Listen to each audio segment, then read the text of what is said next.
Alors les émotions, on va en parler parce qu'en fait le chien a exactement les mêmes émotions que les humains. Donc on a la joie, on a la tristesse, on a la colère, le dégoût et la surprise. Moi je vais vous parler en particulier de la peur. Qu'est-ce que je dois faire si mon chien a peur? Alors la première, toute première chose, rassurez votre chien. Ne le laissez surtout pas en situation d'inconfort. Donc, s'il a peur de quelque chose qui vient sur lui, essayez peut-être de trouver une solution pour vous éloigner. S'il a peur de quelque chose qui ne bouge pas, vous pouvez également essayer de vous éloigner dans un premier temps, mais aussi essayer de le travailler. Je dis n'importe quoi, votre chien a peur d'une poubelle qui a une forme un petit peu bizarre.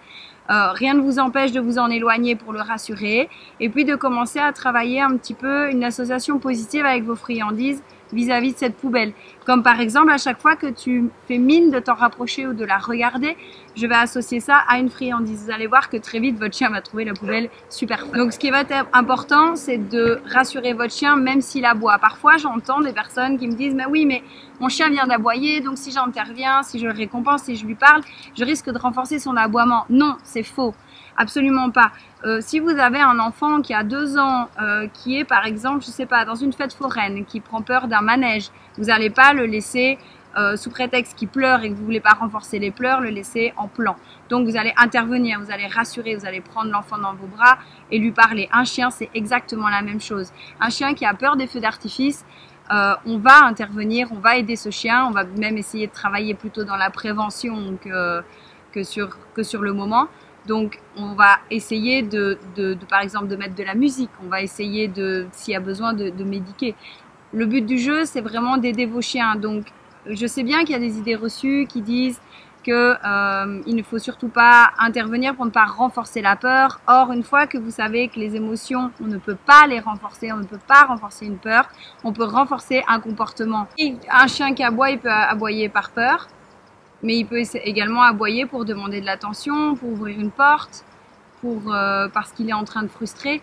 Donc, encore une fois, il faut toujours se poser la question de est-ce qu'on est dans une émotion ou est-ce qu'on est dans un comportement qui est produit afin d'obtenir ou d'éviter quelque chose. Que dois-je faire si mon chien a peur? Une des choses à surtout ne pas faire, c'est se dire par exemple, tiens, mon chien a peur un petit peu des humains, il n'est pas à l'aise. Je vais aller à un endroit où je vais avoir plein d'humains pour justement ils puissent se socialiser à l'humain. Ça, c'est une grosse erreur qu'on a tendance à faire puisque finalement, ça rejoint un peu l'idée de ce qu'on appelle l'immersion. C'est-à-dire, imaginez que vous êtes, je sais pas, par exemple, phobique des araignées et je vous propose pour vous aider d'aller à Fort Boyard avec moi et je vous enferme dans une pièce avec plein d'araignées. Alors, non seulement je ne vais pas régler votre problème, je vais peut-être même l'empirer. Vous allez beaucoup m'en vouloir, vous allez peut-être vous mettre en colère contre moi. Bref, c'est pas du tout une solution et ça marche exactement de la même façon pour le chien. Souvent, quand on parle de peur, on parle des 3 F. Les 3 F, c'est important que vous les connaissiez parce que vous allez pouvoir les voir régulièrement dans votre quotidien. Les 3 F, c'est quoi? C'est la première chose, le premier réflexe, que ce soit humain ou animal. Quand j'ai peur, je fige. Donc, premier F, je ne bouge plus. Donc, le chien le fait très bien. Dès qu'il aperçoit un chien, il fige. La deuxième chose, voilà, j'ai peur, j'ai figé, mais ça continue de se rapprocher de moi. Qu'est-ce que je peux faire? Bah, je fuis. Le deuxième F, la fuite. Ok, je suis en laisse, j'ai peur des chiens. Un chien arrive. Je peux pas fuir. Qu'est-ce qui me reste? Le troisième F, le fight. Faire front, faire face, la bagarre. Ce qui arrive très souvent lors des croisements, en balade, en rue, ces chiens qu'on croise et qui sont tout de suite dans l'agression. Finalement, ces chiens-là, souvent, quand on les met en liberté, ils ont un comportement complètement différent. C'est parce qu'ils sont tenus trop courts, qu'ils se sentent coincés, qu'ils ont tendance à vouloir agresser. Donc ça sera quelque chose qu'on va travailler pendant les cours, apprendre à, finalement, ça va être à vous apprendre à tenir votre laisse d'une certaine façon, d'utiliser votre corps d'une certaine façon, votre voix et vos friandises dans des moments stratégiques pour savoir comment je dois intervenir pour éviter que mon chien ait peur parce qu'il y a une personne avec une poussette qui arrive et je vois déjà que mon chien montre des signaux de peur. Comment je fais pour faire ce croisement sans avoir un chien qui flambe? Le fait de créer des associations positives par rapport aux peurs, c'est également très important. Si par exemple votre chien a peur de l'aspirateur, créer une association positive, c'est par exemple qu'à chaque fois que vous allumez l'aspirateur, déjà vous vous arrangez pour l'allumer très loin du chien. Et au moment où cet aspirateur se met en route, le chien obtient quelque chose de délicieux. Ça peut être une activité à lécher, une activité masticatoire. Ça peut être qu'on sort son tapis de ferrage. Quelque chose qu'il connaît idéalement, quelque chose qu'il adore et qui est associé à cet aspirateur. Alors, quand j'ai parlé de mettre l'aspirateur loin, ça rejoint une idée un concept qui est très important qui s'appelle la zone de confort. Alors, pour déterminer la zone de confort de votre chien, on va pouvoir découper la réactivité de votre chien en 4 couleurs, 4 zones. La première, c'est la zone où il ne se passe rien. Il n'y a pas de déclencheur, le chien est absolument détendu. On va l'appeler la zone verte. Ensuite, on a la zone jaune. Zone jaune dans laquelle le déclencheur apparaît, le chien l'entend ou le voit. Donc, il va plutôt être dans une attitude d'attention. Il va se redresser, ses oreilles vont se redresser, il va regarder, il va se figer. Ok, mais on est encore sur un chien qui est capable de comprendre, apprendre, mémoriser et se connecter avec vous. Ensuite, on a la partie plus orange, où là, le déclencheur continue de se rapprocher, le chien continue à montrer de plus en plus de signaux de stress. On est en train de monter dans l'échelle de l'agression. Et enfin, la partie rouge, bah là, c'est l'incident, c'est-à-dire que la peur est vraiment trop haute, le déclencheur est vraiment trop près. Donc là, on a un chien qui non seulement aboie, agresse, parfois pince, parfois mord. Donc nous, en méthode positive, on travaille dans la partie plutôt jaune, c'est-à-dire que le chien voit le déclencheur ou l'entend, mais est encore capable de se connecter avec vous et encore capable de réfléchir et de mémoriser. Pourquoi je dis ça? Parce que quand votre chien a peur, d'office, au niveau hormonal, il y a un pic de cortisol qui vient s'installer. Ce pic de cortisol, c'est une catastrophe. Le cortisol, c'est une hormone qui vient inhiber l'apprentissage, ça vient inhiber la mémorisation. Ça rend le chien hyper vigilant, en alerte. Parfois, ça peut même altérer le sommeil.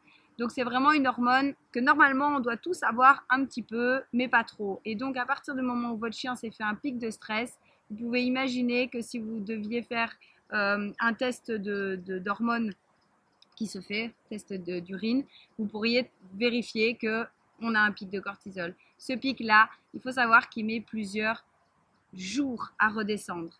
C'est très rare d'avoir un chien qui se remet d'un stress, sauf s'il est très résilient, en quelques heures. Donc si jamais votre chien se fait un stress, dites-vous que 3 jours de repos émotionnel, ça vous permettra de refaire redescendre cette hormone à un équilibre correct. Ce qui va être donc important, c'est que vous puissiez déterminer la zone de confort de votre chien. Si vous avez quelque chose à travailler avec lui, n'hésitez pas à faire appel à un professionnel, un coach canin, qui va pouvoir justement vous mettre en situation, mais des situations durant lesquelles on respecte les émotions de votre chien. Donc, si c'est par exemple travailler sur le vélo démarrera vraiment très loin et ne se rapprochera de votre chien que uniquement si votre chien est détendu et a déjà associé le vélo comme quelque chose de vraiment délicieux et très positif. Si jamais pendant les cours, si jamais pendant le parcours avec votre chien, vous vous rendez compte qu'effectivement il y a quelque chose à travailler, vous avez déterminé des déclencheurs, des choses qui font peur, n'hésitez pas à venir me trouver. On peut organiser des séances individuelles avec des mises en situation pour travailler les déclencheurs, pour que vous sachiez comment vous devez réagir, pour pouvoir entraîner finalement votre chien pour réussir à lui offrir finalement le quotidien le plus serein possible.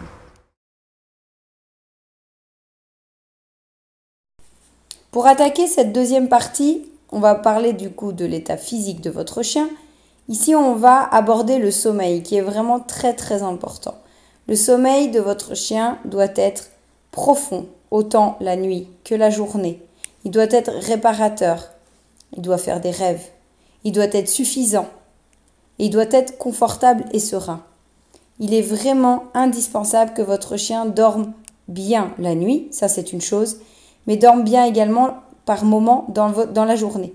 Donc, à vous de vous assurer que votre chien est tout à fait capable de couper son cerveau, de se poser, de dormir et de rêver.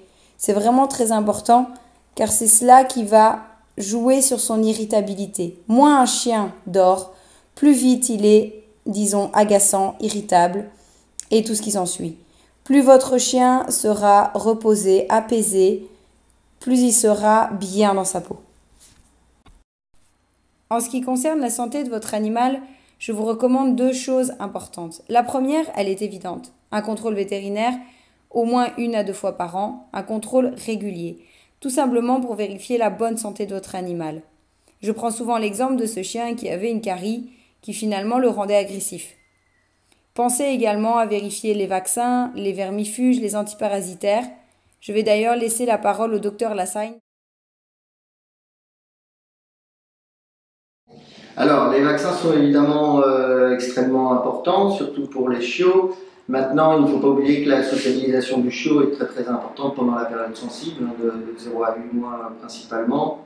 Et donc, il ne faut surtout pas négliger ça et me dire que je ne sors pas mon chien parce qu'il n'est pas encore complètement en ordre de vaccin. Effectivement, on a un trou immunitaire, mais il est très important pour le chiot qu'il se socialise et donc le sortir. Évidemment, il faut éviter les rassemblements type la batte où il y a énormément de chiens. Donc ils ne sont pas complètement bien immunisés, mais c'est très très important, voire aussi important, de les socialiser dès le plus jeune âge. Alors la toux du chenil, c'est évidemment important quand on a des rassemblements.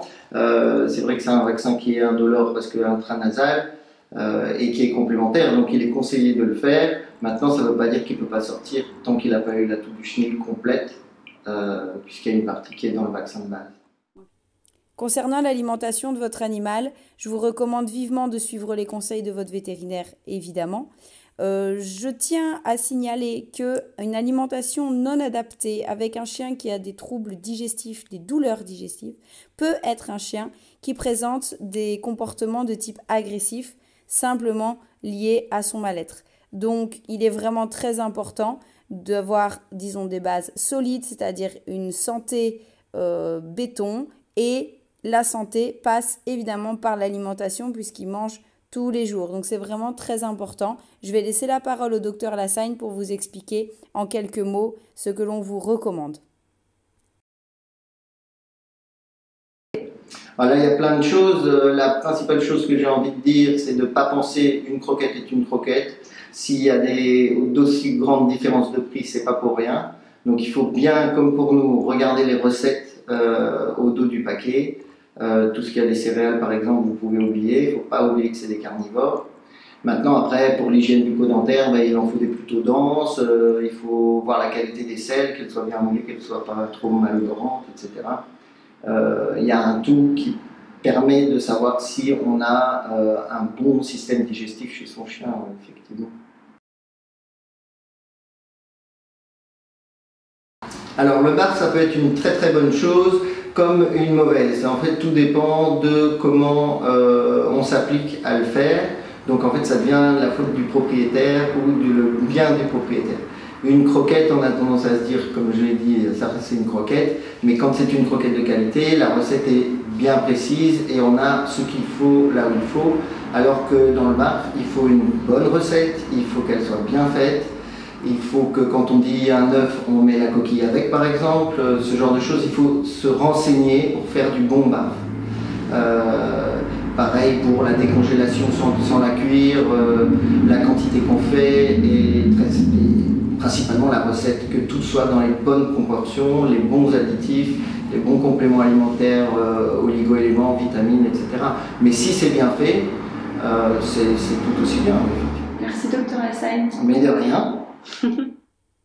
Concernant la santé de votre animal, je vous recommande également un contrôle chez un ostéopathe. Je recommande tout particulièrement le docteur Arnaud Lambert, qui se fera un plaisir de vous expliquer les intérêts du contrôle ostéopathe. Alors, pour les chiots, vous pouvez compter tous les 3 mois un petit contrôle, et pour les chiens adultes, tous les 4 mois pour les chiens plutôt sportifs et les chiens de famille, tous les 6 mois.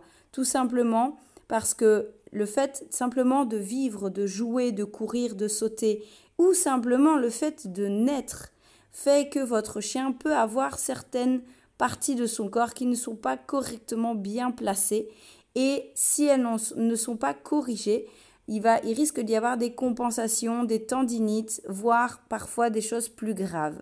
Sachant que le chien n'est pas très sensible à la douleur, il ne va pas forcément boiter pour vous montrer que quelque chose n'est pas à sa place, comme une vertèbre, un bassin basculé ou une tendinite à la patte avant.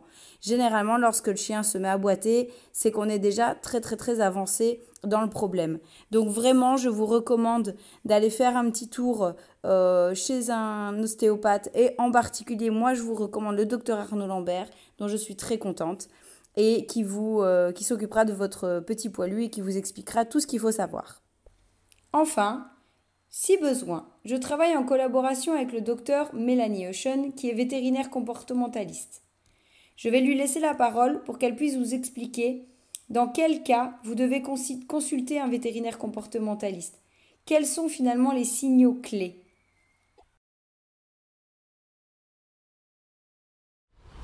En fait, il y a deux façons de voir les choses. Soit on peut entraîner son chien à se laisser manipuler sans réagir, en se laissant faire, mais donc plus en subissant le soin, et on récompense le fait qu'il se laisse faire sans réagir. Sinon, la deuxième façon, c'est plus à l'heure ce qu'on appelle des soins coopératifs, où là on apprend au chien une position de consentement. Et on utilise cette position pour laisser le chien nous dire s'il est prêt ou pas à recevoir le soin. Par exemple, on peut entraîner le chien à mettre son nez dans la muselière. Tout le temps qu'il a son nez dans la muselière, on peut pratiquer le soin. Et on récompense le chien tout le temps qu'il a son nez dans la muselière, mais quand le chien a atteint le maximum qu'il peut supporter, il retire son nez de la muselière, là le soin s'arrête et il n'est plus récompensé, et on attend qu'il soit prêt et qu'il remette son nez dans la muselière pour recommencer à le soigner. Et donc là on laisse plus le choix au chien, il a plus de maîtrise sur l'environnement, il contrôle la situation, c'est plus sécurisant. Ça permet de répondre aux besoins de sécurité de base de tous les chiens, mais ça demande de l'entraînement, d'abord à la maison, et puis il faut aller régulièrement dans le cabinet vétérinaire de son vétérinaire pour entraîner le chien dans cet environnement-là, avant de commencer à faire des soins qui peuvent parfois être douloureux. Il faut vraiment que ce soit bien entraîné et que ça soit bien conditionné chez le chien. Ok. Et est-ce que le brossage est considéré dans le medical training aussi ? Tous les soins. Le brossage, le nettoyage des yeux, on peut l'entraîner à examiner sa bouche, à prendre une douche, à se faire sécher par le sèche-cheveux. Tout ça, ce sont des soins, et donc ça peut être entraîné un peu comme des tricks en fait, mais sauf que c'est utile parce que ça aide le chien à accepter de recevoir des soins qui ne sont pas toujours forcément agréables. Ok. Donc en fait ça dépend de l'âge du chien. Si par exemple on commence par les chiots,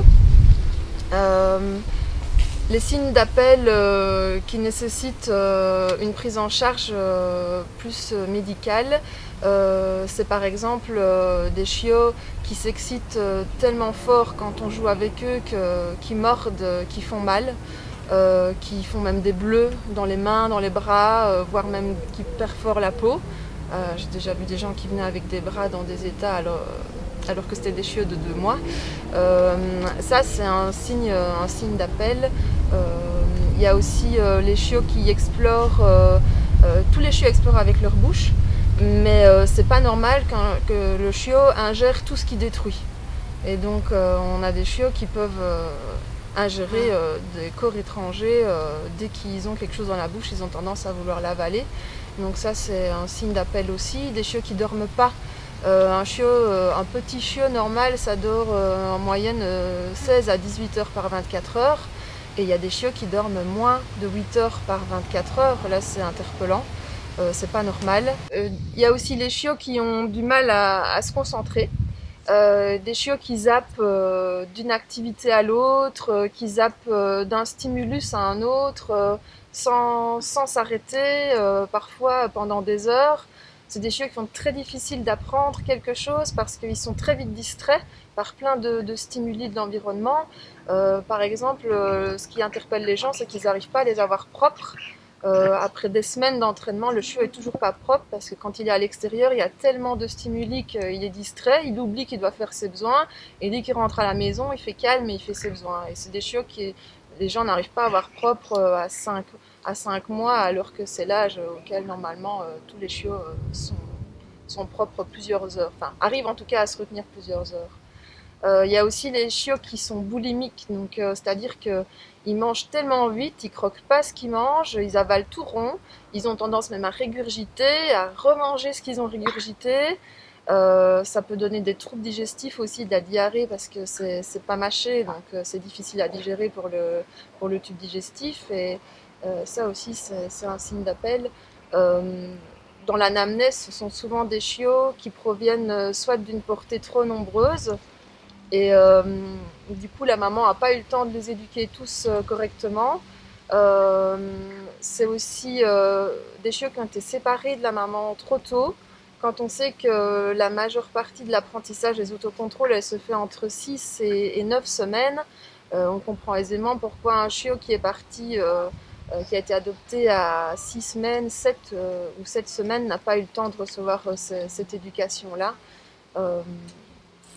Alors il y a aussi tous les chiots qui sont très peureux de nature, mais à l'extrême, c'est genre des chiots qui vont pas manger quand il y a des gens dans la pièce, ils vont attendre que la nuit par exemple pour aller manger, ils vont se cacher, ils vont avoir peur, ils vont avoir tellement peur qu'ils vont fuir, aller se réfugier sous des meubles, ils prennent peur de certaines personnes, certains types de personnes. Si par exemple c'est des chiots qui proviennent d'un élevage où il y avait une éleveuse toute seule, ils ont peur des hommes et des enfants. Donc c'est des chiots qui ont été souvent élevés dans des endroits très calmes ou alors même dans des box, dans des hangars, qui n'ont pas vécu les bruits de la vie quotidienne, tout ce qui est bruit d'aspirateur, de la télé, de la radio, des bruits de voiture. Ce sont aussi des chiots qui ont peut-être pas été manipulés de manière agréable. Dans les gros élevages, souvent l'éleveur ou l'éleveuse vient juste nettoyer et il n'y a pas de manipulation, il n'y a pas de rencontre positive avec toutes sortes de personnes. Donc c'est des chiots qui peuvent avoir peur, vite peur des gens qui ne ressemblent pas aux gens qu'ils ont rencontrés ou qui même n'acceptent aucun contact de personne. Et ces chiots-là, ils peuvent avoir tendance, au départ, quand ils prennent peur, ils ont plus tendance à fuir ou à se figer. Mais à force, si on les force, si on ne fait pas les apprentissages de la bonne manière, ils peuvent être submergés par leurs émotions, devenir agressifs. Et donc que ce soit les chiots hyperactifs ou les chiots hyper peureux, quand ils grandissent, ils deviennent vite ingérables. Surtout si c'est des chiens de grande taille. Et donc, ce sont des chiots, quand on remarque ça, qui nécessitent vraiment une prise en charge et par un éducateur ou une éducatrice et par un vétérinaire comportementaliste qui va pouvoir évaluer si l'état du chiot ne nécessite pas une médicalisation pour essayer de modifier le fonctionnement cérébral qui est anormal en fait chez ces chiots-là, du fait de leurs conditions de développement. Et la prise en charge précoce, ça permet d'éviter d'en arriver avec des chiens qui deviennent ingérables une fois qu'ils deviennent adolescents ou adultes. Chez les chiens adultes, là c'est plus des chiens qui sont tellement submergés par leurs émotions qu'en fait ils sont incapables d'apprendre et de mémoriser facilement des choses. Et ça, les éducateurs, les éducatrices formées, elles peuvent tout de suite reconnaître ce genre de signes et recommander alors de nouveau une prise en charge par un vétérinaire comportementaliste. Ce sont des chiens qui bloquent, on n'arrive plus à progresser dans les apprentissages et de nouveau une prise en charge médicale peut vraiment débloquer la situation et aider le chien à se concentrer, à mémoriser, à apprendre, diminuer vraiment l'état émotionnel, l'état même anxieux du chien. À la maison, c'est des chiens, les chiens anxieux, c'est souvent des chiens qui dorment pas la journée, qui sont tout le temps sur le qui-vive, qui n'arrivent pas à se reposer, à dormir profondément, parce que dès qu'il y a un bruit, dès qu'il y a quelqu'un qui bouge, tout de suite ils se relèvent, ils sont attentifs, voire ils réagissent, ils aboient, et donc ils n'arrivent pas à mémoriser, parce que le sommeil n'est pas réparateur, même s'ils dorment bien la nuit, mais la journée ils doivent aussi se reposer. Et donc ils sont en carence de sommeil, ils sont plus irritables et ça favorise un cercle vicieux qui entretient l'anxiété. Et aussi chez les chiens adultes, un signal d'appel, c'est un chien qui ne sait pas rester tout seul, qui montre des signes de stress, voire de panique lorsqu'il est laissé tout seul. Ça peut même aller jusqu'à des chiens qui font de la diarrhée, qui détruisent les portes pour essayer de fuir, qui ne supportent pas du tout d'être laissés tout seuls. Et ces chiens-là, ils sont en fait en grande souffrance et de nouveau, ils sont submergés par leurs émotions. Et donc, les exercices sont très difficiles de faire, les exercices tout seuls sont très difficiles de fonctionner. De nouveau, ce sont des chiens qui nécessitent une aide médicale pour pouvoir mettre en place plus facilement les exercices, tout en sachant que le médicament tout seul ne va jamais résoudre le problème, que c'est toujours l'association d'une éventuelle médication et d'exercices qui va faire en sorte qu'on va arriver à améliorer la situation au maximum.